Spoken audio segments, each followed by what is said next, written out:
I'm here at the Maryborough Military and Colonial Museum with the museum's founder, John Myers.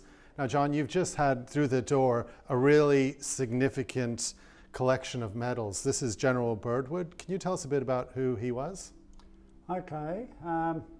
George, last December, Spinks over in England, in London, had an auction, and these 4 decorations, one for Egypt, one for Belgium, 2 for Portugal, came up for sale, and they sold them individually. They weren't sold as a group. Yeah.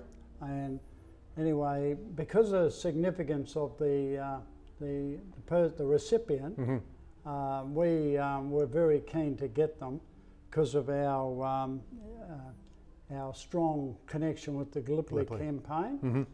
And they were to General, later, Field Marshall William Birdwood, who was commanded the Australian and New Zealand troops at Gallipoli, and also in 1916 he went on to command the Australian troops in Belgium and France, also 1917.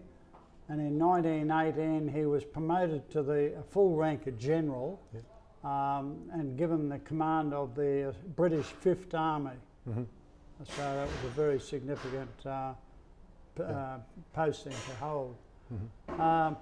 Anyway, we were fortunate enough at the auction to acquire the 4 medals, decorations, and so since then we've been organising to get them framed. Yeah. And they'll be going on display up in our Gallipoli room. Yeah, it's a real special edition. He's obviously very, very important for Australian history. He was going to become our Governor General, wasn't he? That's right, back in about 1931, I think it was. The Isaacs got it instead.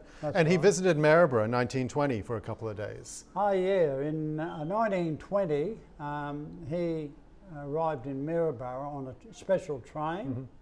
And believe it or not, his aide that was with him on all the different states in Australia, we've got his medals here, and we have had them for many years. He was a well-decorated World War I officer. Yeah. Anyway, General Birdwood had a meeting with all these old troops at the City Hall. Yeah. They had a dinner at the Royal Hotel, and I think he stayed at the Royal Hotel. Yeah, he would have, And then the following day, the convoy of about 10 vehicles went down to Pielba, and they did a circuit around the coastline. He had a swim while he was down there. Yeah, sounds lovely. I think they had lunch at the Point Vernon Hotel, which was in existence in those days. Right. And so these medals, they're from foreign countries, Portugal, in other countries. What did that signify when the country, say the Egyptian one, what was that for?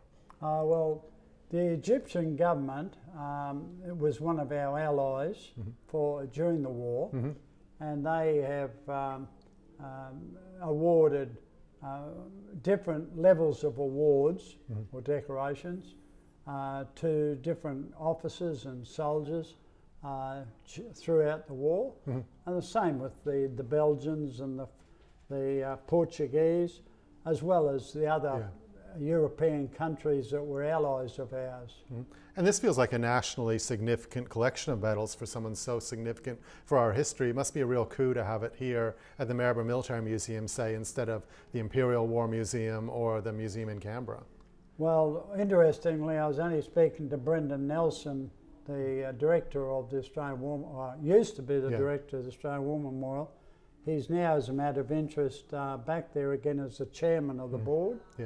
And he was, I had a bit of a dig at him when I sent him an email yesterday. I sent him this photo, and he wrote back, and I said, I doubt very much if you were still the director that we would have ended up with them.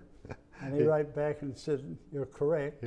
No, you've done very, very well, and this will be a great addition to the museum here, which people flock from all around and spend days here. So well done, and congratulations on continuing to operate with your incredible team of volunteers. Such an amazing museum. All right, John. Thanks, Thank you very much. Thanks.